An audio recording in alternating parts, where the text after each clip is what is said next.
Bienvenidos a Liderazgo Enfocado, equipando al liderazgo del mañana, hoy. Enseñanzas y principios de liderazgo del Dr. Abel Ledesma. Este podcast agregará valor a los líderes que multiplican el valor de los demás.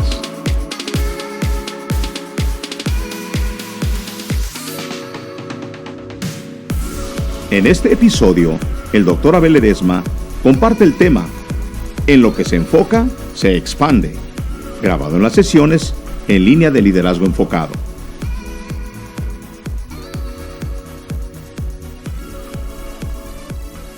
El tema es el siguiente: en lo que se enfoca, se expande. En lo que te enfocas, se expande. De eso es lo que estaré compartiendo con ustedes en esta hora. ¿En qué estás enfocado? Porque a lo que le pongas tu atención, a lo que le pongas tu mirada, a lo que le pongas tu ojo como el blanco que quieres tirar, eso va a ser lo que va a crecer. Pero también es todo lo contrario. En lo que no te enfocas, se encoge. Así que si tú no te enfocas en las cosas que en verdad son importantes en la vida, ¿qué va a pasar con esas cosas importantes y del ministerio? Va a ir encogiendo, va a ir, amados, contrarrestando y va a ir muriendo en tu vida y ministerio. Pero también si no te enfocas en las cosas negativas, si no te enfocas en las cosas malas que están pasando, ¿qué es lo que va a pasar con esas cosas malas? Se van a ir disminuyendo. Y quiero enseñarte esto el día de hoy. En lo que se enfoca, se expande. Lo primero que quiero compartir, y hay una frase ahí que vas a llenar con una palabra, es algo de la crisis, porque eso es lo que nos ha visitado con esto de la pandemia del coronavirus. Y dice así: la crisis causa distracción.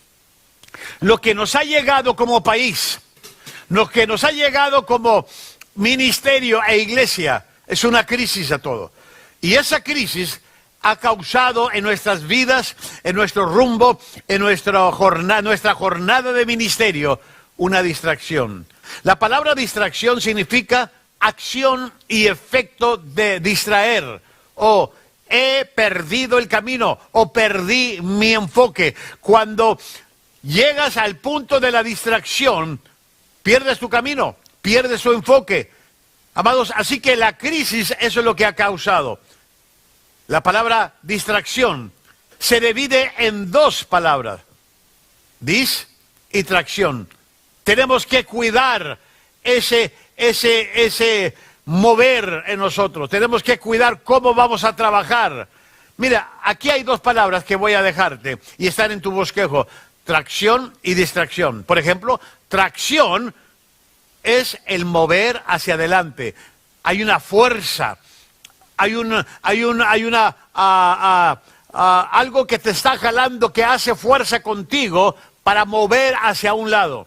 Pero distracción es el mover hacia un lado. O sea, te saca del camino, te desenfoca, te distrae de la ruta que llevaba, de la tracción, de la velocidad, del ritmo que llevaba. Esa palabra distracción, si la separas en las primeras tres letras, dis, denota separación, significa dificultad o anomalía. Y eso tenemos que cuidar. Pero la palabra tracción quiere decir acción y efecto de estirar algo para moverlo o arrastrarlo. Causas una fuerza para estirarlo o arrastrarlo. También significa esfuerzos a que estamos o que está sometido un cuerpo. Algo que está causando fuerza por la acción de dos fuerzas opuestas que tienden simplemente a alargarlo. ¿Qué es lo que está causando esa fuerza que está estirando, que está causando una atracción en tu vida? Así que distracción significa descuido, estirar. Y tracción significa juntos empujar para salir o dar esfuerzos, refuerzos. Es lo que quiere decir tracción. Ahora, Un amigo mío que trabajamos mucho bajo el ministerio de John Maxwell por muchos años en la iglesia Skyline, Dan Ryland, es un excelente pastor, un excelente escritor y mentor de pastores. Él tiene una frase que le puse en su bosquejo, y esta frase me gusta y ahorita la voy a explicar. Dice: si persigues a 2 conejos, no atraparás a ninguno. Escoja un conejo. Ahora, la razón de este principio de por qué no atrapa ningún conejo es porque se está tratando de atrapar a 2 al mismo tiempo. No se enfoque en dos conejos, mejor atrape uno. Y si usted no se enfoca en uno, no va a atrapar a ninguno. Tiene que enfocarse en esta crisis. ¿Dónde está tu atención? ¿Dónde está tu enfoque? ¿Dónde está tu mirada? ¿Hacia dónde tienes tú apuntado la flecha de tu ministerio? Eso es importante de descubrirlo, y más en esta crisis. Hay otras frases que estoy dejando aquí con ustedes, y dice lo siguiente: lo que pone detrás de usted, se encoge. ¿Qué es lo que está enfrente de ti que le estás dando atención y que no está ayudándote en lo absoluto en tu ministerio? Lo que tienes enfrente de ti, si tiene toda tu atención, eso es lo que va a engrandecer. Si es la crisis que tienes enfrente y solo miras la crisis, miras los pretextos, miras todo lo malo que está pasando, eso es lo que se va a extender. Pero lo que pongas detrás de ti, aquello que tú sabes que no te va a ayudar en el momento, no quiere decir que no es importante, quiere decir simplemente que no es el tiempo. Pero lo que pongas detrás de ti, de su persona, de su ministerio, y que ahorita no debe de hacerse, se va a encoger. ¿Por qué? Porque no tiene tu atención. ¿Qué es lo que queremos que siga creciendo en tiempo de esta crisis? Bueno, yo voy a compartir algunos 9 principios. Y mire lo que puse ahí en su bosquejo: escogiendo lo que está detrás de usted y lo que está enfrente de usted. Todos los días tenemos que tomar decisiones. ¿Qué es lo que vas a poner detrás de ti? ¿Y qué es lo que vas a poner enfrente de ti? Número 1, ponga detrás de usted lo que no puede hacer y ponga enfrente lo que puede hacer. Este es un principio sencillo. Mucha gente pone delante de ellos lo que no pueden hacer, lo imposible en este momento. No es que no se pueda hacer, es que este no es el momento que se vaya a hacer. Por ejemplo, ponen delante de ellos la ansiedad o la preocupación. Hay muchas cosas enfrente de uno que no se pueden hacer o llevar a cabo lo que se necesita hacer. Y si hay cosas en su vida que no puede controlar, que no hay nada que usted pueda hacer, entonces mi consejo es: solo póngalas detrás de usted. Que no ocupen su atención, que no ocupen su enfoque. Pastor, tú tienes que admirar el presente de tu ministerio. ¿Qué son las cosas que sí puedes hacer hoy para mejorar tu ministerio? Ahora, la pregunta es: ¿cuáles son las cosas que sí puedo hacer? Todos tenemos algo que podemos hacer hoy. Tal vez estamos limitados por todo lo que nos ha pasado y no podemos hacer muchas cosas, pero sí podemos hacer algunas cosas, aún estando encerrado, aún no llevando la iglesia como la llevábamos. Por ejemplo, en lo personal, yo no estoy viajando en estos tiempos, pero puedo hacer otras cosas más. Escribir nuevos temas, que es lo que he hecho. Este es un tema nuevo que no estaba programado dentro de la serie de Crece. Entonces me pongo a escribir material nuevo, lecciones nuevas, leer más y nuevos libros, aprender más de la tecnología, porque estoy dependiendo más de este asunto de la tecnología. Entonces mi tiempo de encerramiento me está ayudando a descubrir cosas que sí puedo hacer. Esas son las cosas que sí voy a hacer. Ahora, hay 2 frases sobre el extenderse que te ayudan a estirarte, que te ayudan a expanderte. Por ejemplo, lo que ya hemos hablado: enfoque. En lo que usted se enfoca, se expande. Enfóquese en las cosas que puede hacer hoy, no las que tenía que hacer hace 2 meses y que no ha podido hacer por debido a la crisis. No, las cosas que puede hacer aún estando encerrado. Enfóquese en esas cosas. Y luego otra frase que te ayuda a extenderte o a crecer o a estirarte. Valor. La vida se encoge, la vida se encoge o se expande en proporción del valor de uno. ¿Cuáles son las cosas que estás valorizando más en tu vida? ¿A qué le estás dando tu tiempo, tu atención, tus energías? La vida se encoge o se expande en proporción del valor que uno le está dando a esas cosas. Así que mi primer consejo en lo que se enfoca, se expande, es este. Que usted ponga detrás lo que no puede hacer y ponga enfrente lo que sí puede hacer. Lo segundo, ponga detrás de usted lo que vende y ponga enfrente el añadir valor. Ahora, déjeme explicar este punto. Este punto más bien va referido a gente que tiene negocios, que tiene en el negocio de la venta, el negocio de su vida, puede ser secular. Pero voy a aplicar esto aún con nosotros, porque en la vida todos tenemos algo que ofrecer, algo que vender, algo de donde queremos sacar valor o recibir en lugar de ofrecer. Por ejemplo, el fin de semana que acaba de pasar, era el tiempo en que nosotros íbamos a tener esa conferencia grande. Más de 1000 pastores y líderes venían. Amados, donde al principio que entró esta crisis yo decidí cancelar todo. Cancelamos a los oradores, cancelamos, no importa si iba a perder dinero, no importa si ya no iba a entrar ese dinero de la conferencia porque se tiene que pagar y tiene que ver entrada, no importa, no me importó el dinero, me importó la seguridad. No solo de mi gente, sino de la gente que tenía que viajar. Lo que más importa en este tiempo es añadirle valor a la gente, añadirle valor a sus vidas.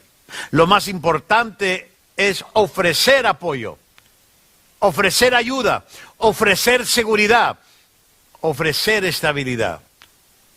Tal vez algunos de ustedes como pastores ya tenemos ansias de regresar, y se lo digo porque yo soy pastor.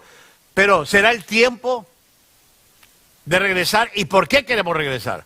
Muchos dicen, pastor, ¿por qué no lo voy a hacer? Las ofrendas no entran los diezmos, estoy batallando. O sea, si ese es tu motivo, tú estás en el concepto de poner delante de ti lo que vendes, lo que representas en lugar de añadir valor y cuidar las almas.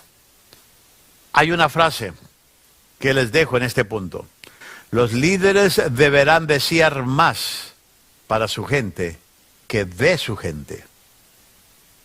En otras palabras, tú como líder, tú como pastor, debes de estar preocupado por el bienestar de tu gente, cómo protegerlos, cómo cuidarlos y cómo seguir ministrándole a pesar de todo lo que estamos viviendo, en lugar de estar demandando ahorita de ellos, porque todos vamos en el mismo barco. Otro consejo sobre en lo que se enfoca, se expande. Número 3, ponga detrás de usted sus reacciones y ponga enfrente sus reflexiones. ¿Sabía usted que la crisis causa que la gente reaccione como locos? Mucha gente está y ha reaccionado en lugar de reflexionar por qué nos está pasando. Lo más fácil que todos podemos hacer en este tiempo de crisis es reaccionar. ¿Por qué cree que se terminó el papel del baño? ¿Por qué cree que los mercados estaban saturados? ¿Por qué? Porque la gente estaba reaccionando a algo que no conocían. Pero eso no nos pone en una posición buena de liderazgo. El reaccionar no nos pone en una buena posición de liderazgo. Necesitamos reflexionar para poder responder, para poder reaccionar. Las buenas respuestas se logran al tener buenos resultados o buenas reflexiones, buenos pensamientos y tiempos de oración. Tú puedes decir, es que yo estoy reaccionando porque yo no voy a hacer que mi papá, mi mamá, yo, mi esposo, mis hijos se expongan. No, tú estás reaccionando a una crisis, pero tú no estás reflexionando sobre la crisis. ¿Qué te está enseñando? Voy a dejarles este pensamiento y hay dos palabras que tiene que llenar en ese pensamiento. No cuente sus pérdidas, cuente sus lecciones. ¿Qué está aprendiendo de lo que está viviendo en esta crisis? ¿Qué estás aprendiendo de tu iglesia? ¿Qué estás aprendiendo de tu gente? ¿Qué estás aprendiendo de ti mismo? Porque muchos de nosotros reaccionamos y empezamos a contar nuestras pérdidas. ¿Qué va a pasar? Voy a cerrar la iglesia, voy a tener que entregar el edificio. ¿Qué voy a hacer mañana? No. ¿Por qué no mejor cuentas tus lecciones? ¿Qué estás aprendiendo de todo esto? La pregunta que yo traigo es esta. ¿Qué es lo que está aprendiendo en lugar de lo que está perdiendo? Porque muchas veces nos enfocamos más en lo que estamos perdiendo en lugar de lo que estamos aprendiendo. ¿Qué te está enseñando, pastor? ¿Qué te está enseñando, líder, esta crisis? ¿Cómo estás manejándola? Hay un libro que a mí me encantó y este libro lo leí en inglés, se llamaba Motivos. Y este libro está excelente, es uno de los libros que, amados, leí mientras he estado pasando por esta crisis. Y en este libro simplemente una parte que me llamó la atención y que le llaman las 3 zonas durante una crisis. Las 3 zonas durante una crisis. Por ejemplo, número 1, la zona del temor o la zona de temor. Es ahí donde vas a tener que reaccionar. Porque todos entramos en una crisis en esta primera zona. Y mucha gente se queda ahí. Muchas iglesias se quedan en la zona del temor. Simplemente reaccionando el momento, poniéndose en pánico y matando la esperanza que debemos de tener en Cristo Jesús. Pero también hay otra zona que la crisis nos puede llevar, la zona de aprendizaje. Esto es reflexión. ¿Qué estás aprendiendo durante esta crisis? ¿Cuáles son las nuevas cosas que estás descubriendo en esta nueva crisis? Pero también la crisis te lleva a otra zona, y es la zona de crecimiento, es responder. ¿Cómo estás aplicando lo que estás aprendiendo, lo que estás reflexionando y cómo debatir esta situación? Yo he decidido usar este tiempo para crecer. Esa es mi decisión. Yo quiero salir de esta crisis mejor, maduro, sabiendo que sé cosas que no sabía hace 3, 4 meses atrás. Use sus días bien. Use sus días para reflexionar. Use su día o sus días para crecer. No cuente sus días. No diga, ¿cuántos días llevamos así? ¿Y cuándo vamos a salir? No cuente sus días, sino más bien haga que sus días cuenten en esta crisis. Y esto es importante de saberlo y aplicarlo. Así que ponga detrás de usted sus reacciones, pero ponga enfrente de usted sus reflexiones. Número 4, ponga detrás de usted las dificultades. Ponga enfrente el progreso, el progresar. Enfóquese, aunque sea un paso a la vez, aunque sea un avance muy lento, pero asegúrese de que va a progresar. No se fije en las piedras, en todos los escombros que hay por causa de esta crisis. Eso póngalo detrás de usted. Fíjese más bien en el progreso que tiene que hacer. Hay una frase que va a llenar con una palabra. Y ya le he platicado a ustedes sobre esta situación. La crisis nos saca de lo automático. ¿Por qué? Porque antes de esta crisis muchos de nosotros ya caminábamos en piloto automático. Ya sabíamos lo que hacíamos los lunes, los martes, los miércoles, los jueves y viernes, los domingos, los servicios, todo lo que tenía que pasar. Estábamos navegando en piloto automático. A todos nos gusta estar en automático. El estar en automático significa que ya lo tiene todo controlado, que no tiene que darle mucho tiempo ni atención, no tiene que pensarla demasiado, no tiene que empezar con un nuevo sistema porque todo está en piloto automático. Pero durante una crisis no lo tenemos todo, no lo tenemos controlado. tenemos que pensarlo bien. No sé qué es lo que tenía al principio del año. Cada uno ya teníamos algo al principio del año, pero ahora durante esta crisis ya no lo tiene. ¿Dónde están los planes que tenía al principio? La crisis lo sacó de lo automático, de lo que acostumbrábamos pensar cada año. Booker T. Washington dice lo siguiente: el éxito no se mide por la posición que alguien ha alcanzado en la vida, pero sí por los obstáculos que ha vencido mientras trataba de llegar. ¿Qué estás haciendo para vencer un día más, para crecer un día más, para progresar un día más? ¿Cómo está creciendo tu iglesia? ¿Cómo está creciendo tu ministerio? ¿Cómo estás creciendo tú todos los días en esta crisis? Así que la crisis nos saca de lo automático. Y cuando estamos solo en automático, nos suceden muchas cosas. Por ejemplo, mire lo que les voy a dar cuando estamos en lo automático, 5 de ellas. Lo automático está lleno de suposiciones. Cuando caminamos, el ministerio lo hacemos en piloto automático. Iglesia en piloto automático. El estudiar en piloto automático. Lo automático está lleno de suposiciones. Se vive cada día con suposiciones. Siempre hemos funcionado o ha funcionado de esa manera.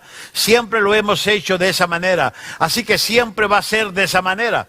El suponer no es bueno, puesto que la suposición no nos causa que hagamos las preguntas correctas. La suposición no nos causa que pensemos, que reflexionemos. Todos tomamos a la ligera la suposición.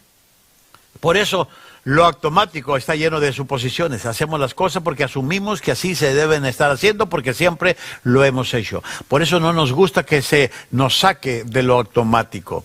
Lo automático, número 2, es el centro de su zona de comodidad. Lo automático es el centro de su zona de comodidad. En otras palabras, la crisis nos saca de esa zona de comodidad. ¿Por qué cree que hay mucha gente alarmada? Mucha gente en pánico, mucha gente con unas inseguridades. Amados, ya mentalmente enfermaron a su esposa, a su esposo, a sus hijos. ¿Por qué? Porque hemos puesto todo en lo automático, que así no era la vida antes. Como es algo desconocido, lo automático es el centro de la zona de comodidad y la crisis te saca de esa zona. Lo automático, número 3, no es adaptable. Al estar en automático, la persona o el líder o la iglesia o la familia no se adapta fácilmente cuando se está pasando por la crisis. Porque tienes que aprender nuevas maneras de hacer cosas, nuevas maneras de vivir, de cómo relacionarte con la gente, de cómo visitar, de cómo saludar, de cómo sonreír, de cómo respirar por todas las máscaras que tenemos ya. ¿Por qué? Porque simplemente en lo automático no teníamos que estar adaptándonos a nada. Lo automático es siempre de bajada. Cuando estamos en piloto automático, siempre es de bajada. La crisis se manifiesta en las subidas de la vida. Lo automático no funciona cuando uno va de subida. Lo automático se manifiesta solo en las bajadas de la vida. Ahorita en esta crisis vamos de subida. Tú no puedes tener o correr en piloto automático. Tú no puedes correr bajo la inercia que llevabas antes. Tú necesitas quitar todo de piloto automático y empezar a usar tu habilidad, tu tracción, tu fuerza, tu momento, tu creatividad para poder salir. Una vez que vayas de bajada, eso es lo automático. Lo automático siempre es de bajada, no de subida. Y número 5, lo automático no quiere ser perturbado. ¿No has puesto tu carro en piloto automático y vas bien, de repente el carro de enfrente se frena? ¿Y qué es lo que pasa? Tú tienes que poner el freno y quitarlo de lo automático. Cuando una crisis se nos presenta, nos saca de lo que ya estamos acostumbrados. perturba nuestros días, perturba nuestros pensamientos, perturba nuestra iglesia, perturba la visión, perturba nuestras metas y perturba el viaje. Y lo automático no le gusta ser perturbado. Por eso muchos de nosotros estamos fuera de ¿qué voy a hacer? ¿Y ahora qué voy a hacer? ¿Cómo voy a hacer iglesia? Porque nos sacó de esa zona de comodidad. Así que mi consejo para usted es que ponga detrás de usted las dificultades, ponga enfrente el progreso, haga progreso, sálgase de lo automático. Número 5, ponga detrás de usted los beneficios personales y ponga enfrente los beneficios de las personas. Tengo una pregunta aquí, este punto es increíble. Y voy a hablar a líderes, a los pastores y líderes, incluyendo a mi iglesia. ¿Por qué estás dirigiendo? ¿Por qué eres un líder? Básicamente hay 2 razones para llegar a ser un líder. La pregunta es ¿por qué eres un líder? ¿Cuáles son tus motivos? Esto fue lo que yo descubrí en ese libro que les dije. ¿Cuáles son tus motivos? ¿Cuáles son las razones por ser líder?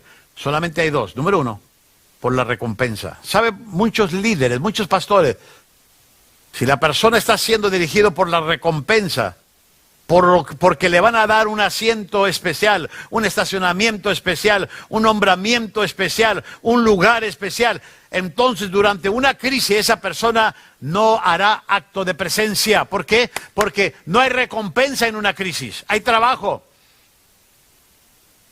Entonces dejamos al rebaño solo, a la iglesia solo, a los líderes solo. ¿Por qué? Porque queremos mandar desde lejos.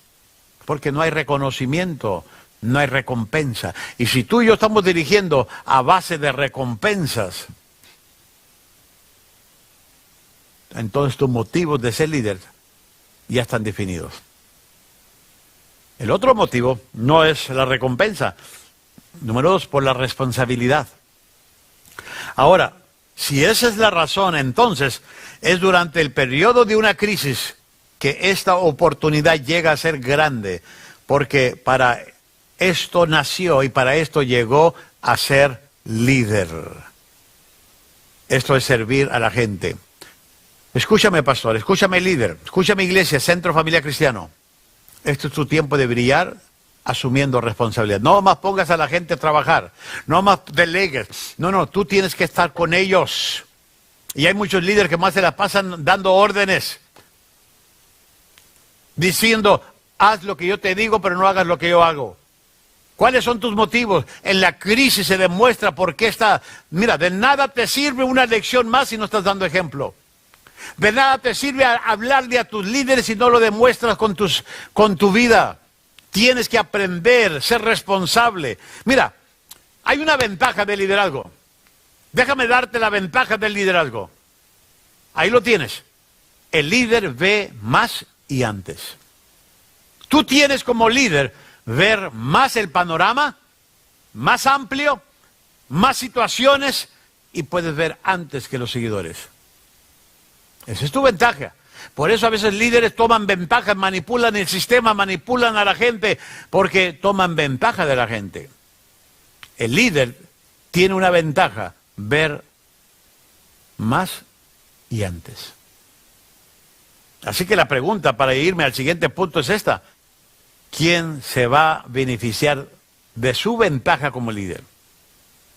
¿Usted o el líder? Escuche bien lo que le estoy diciendo. ¿Quién se va a beneficiar más de su ventaja como líder? ¿Usted porque usted está viendo más y antes y ve la recompensa? ¿O su gente porque usted asume la responsabilidad de servirles? Esas son las ventajas del liderazgo. Número 6.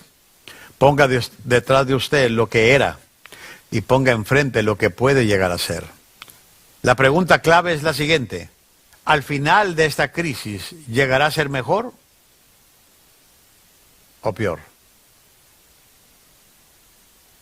Esa es una buena pregunta. ¿Cómo vas a salir de esta crisis? ¿Mejorando o empeorando? La mayoría de las lecciones que las personas han aprendido en la vida tienen que ver con los periodos difíciles o las crisis en su vida. Es durante la crisis que podemos aprender lo que se nos está enseñando. Pastor, ¿cómo está tu iglesia? A mí se me ha hecho pregunta, pastor, ¿qué tal si no viene gente? No viene gente, eso quiere decir que tienes que trabajar más a reponer a esa gente y ganar más almas. No reponerlas de otra iglesia, sino reponerlas en ganar almas. Y la gente, aunque tuviera tu iglesia abierta, se va a ir. ¿O acaso no se te ha ido cuando la iglesia, antes de esta crisis, no se te iba gente? Claro que sí. ¿Cómo vas a salir después de esta crisis? ¿Qué es lo que estás aprendiendo? ¿Qué es lo que va a llegar a ser tu iglesia? ¿Cómo vas a ser la iglesia? ¿Cómo vas a ser tú como pastor de esta iglesia? Eso es importante. Tengo una pregunta para ti. ¿Qué es lo que esta crisis de la pandemia del coronavirus le está enseñando a usted? ¿Qué estás aprendiendo? Si tú dices, vamos a regresar a hacer lo mismo, no aprendiste nada. Tienes que aprender algo nuevo y tienes que madurar y llegar a ser lo que Dios quiere que tú seas para tu iglesia. Número 7, ponga detrás de usted sus sentimientos y ponga enfrente sus valores. Olvídese de lo que está sintiendo y todas sus inseguridades y sus miedos, porque los tenemos como seres humanos. Guíese a través de sus valores, de sus convicciones. Si la persona se deja guiar por sus sentimientos en la vida, cualquier crisis, no tiene que ser esta crisis, pero cualquier crisis los va a espantar. Son los valores y convicciones de esa persona que esa persona tiene, que lo mantiene firme durante una crisis. Yo les he dicho y les he platicado en mi iglesia, aunque me ha costado, he aprendido a tomar decisiones a base de mis convicciones, a base de mis valores. ¿Me gustan a veces? No, pero tengo que hacerlo. Entonces yo aprendí que tengo que dejar mis sentimientos. No dejé de ser una persona emocional y con sentimientos, los tengo. Pero aprendo a dirigir a través de mis convicciones, a través de mis valores. Número 8, ponga detrás de usted el futuro y ponga enfrente el hoy. Aunque el futuro es importante para cualquier cosa que la persona vaya a emprender, que la iglesia vaya a emprender, pero lo que ahora importa no es el futuro, es el hoy, es el presente, es en el hoy cuando se necesita respuesta, ánimo, dirección y seguridad. ¿Yo para qué quiero respuesta para de aquí en 5 años? Eso ya lo tengo en la visión, pero ando buscando respuesta, ánimo, seguridad, dirección para el día de hoy.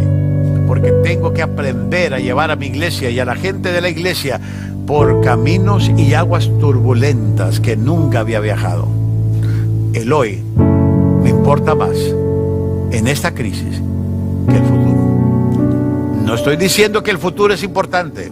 El futuro ahí está, pero no es la prioridad ahorita. La prioridad es sacar a la iglesia de la crisis y salir de la crisis que estamos viviendo. Número 8, y con esto termino, y el pueblo de Dios dice amén, amén, gloria a Dios. Bueno, es esto, ponga detrás de usted las quejas, ponga enfrente la gratitud. Deje de llorar, deje de quejarse. Yo ya he escuchado testimonios de pastores que han cerrado sus iglesias. Es triste, pero la pregunta es, ¿por qué se cerró la iglesia? Usted me puede decir, por la crisis. No. La crisis fue el factor que determinó el cierre de esa iglesia o de ese ministerio. Es que no estabas preparado ni preparando a tu gente para esto. No estabas creciendo como debías. No estabas madurando. Yo les dije hace 3 meses en una lección, se prepara en los tiempos de paz para los tiempos de guerra. Muchos quisimos prepararnos en el tiempo de guerra, en tiempos de guerra. No se puede. Deja de quejar. Deja de ver que ya no puedes tener servicio, que no va a ser lo mismo, que la gente no viene, que qué va a pasar. No, ponte a darle gracias a Dios. El líder podrá sentarse. El líder podrá sentarse y empezar a quejarse de todo lo que está pasando o agradecer por el tiempo y la oportunidad que tiene enfrente. Tú decides qué es lo que vas a cultivar este día y durante esta crisis. ¿Las quejas o el agradecimiento? ¿Qué quiero decir con todo esto? Yo puedo sentarme y quejarme, porque tú me puedes decir, pastor, ¿quiere decir que usted está de acuerdo con todo? No, no estoy de acuerdo. Si usted me pregunta, ¿le gusta? No me gusta tampoco. Pero es lo que estoy viviendo. Y decido darle gracias a Dios por lo que estoy viviendo. ¿Sabe por qué?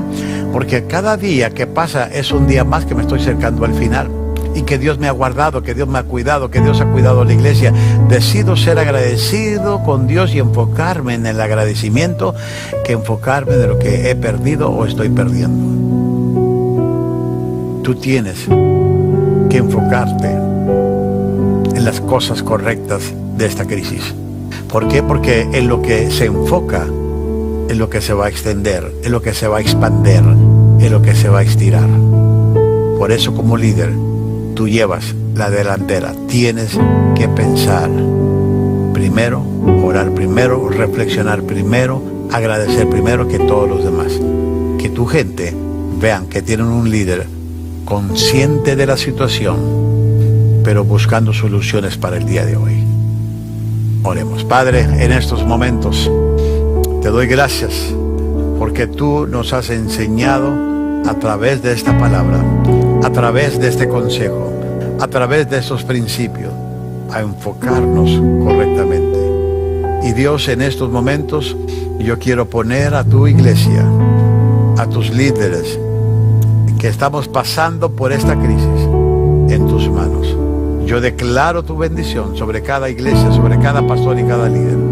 Ayúdanos a serte fiel y que podamos salir de estas con un corazón agradecido y con una victoria y madurez, Señor, que haya cambiado y transformado nuestras vidas. Por Cristo Jesús te lo pido. Amén.